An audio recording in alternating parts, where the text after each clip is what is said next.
if you could go ahead and introduce yourself and kind of give a little background of who you are. My name is Michael Gartner. I'm the principal owner of the Iowa Cubs baseball team in Des Moines, Iowa.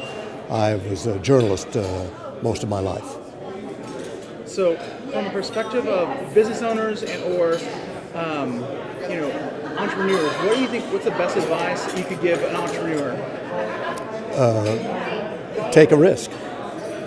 It's important to take risks, but it's important not to take foolish risks. What's the biggest life lesson you've learned that you would pass on to a business professional? Well, again, when I used to be president of NBC News, and I worked for a man named Jack Welch who ran General Electric, and I learned two great lessons from him. One is, once you make up your mind to do something, do it. As he told me, if eventually, why not now?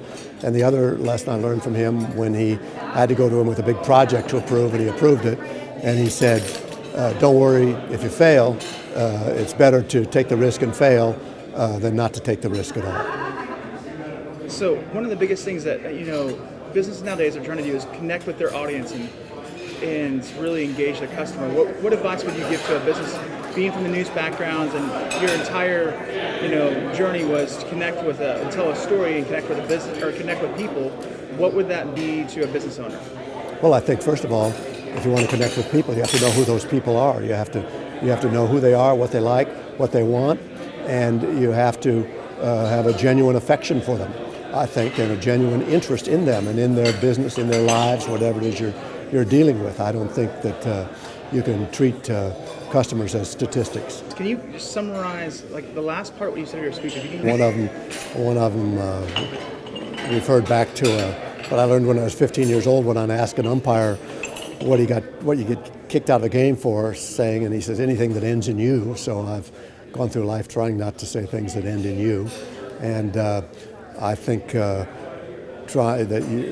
learned you should be decisive, and that you should, once you make up your mind, you should act quickly. Another thing was enjoy every minute that you can of life, because life is fleeting. Another thing was just to enjoy life. I told a story about my father who chose to walk through life rather than drive through life because he could enjoy it more, and I think enjoying life is terribly important. You have to keep everything in balance. So if you were talking to someone at the very beginning of their career in business and life, of all the lessons you've learned, what's the number one thing that you would just say? Well, I think if I were talking to somebody just starting out, I'd say two things. First of all, go where you want to live and then find a job, because where you live is more important than where you work. And you can, if you're smart and you're hardworking, you can always find a good job. So go where you want to live. And the second thing, I think I'd say is there's no such thing as a perfect job. Every job has aspects of it that are unpleasant, that you don't want to do. But once that gets up to about 20%, then you're probably in the wrong job. You should quit and go find a job where the bad part is maybe only 10 or 15%. There's no job where it's 100%, even owning a baseball team.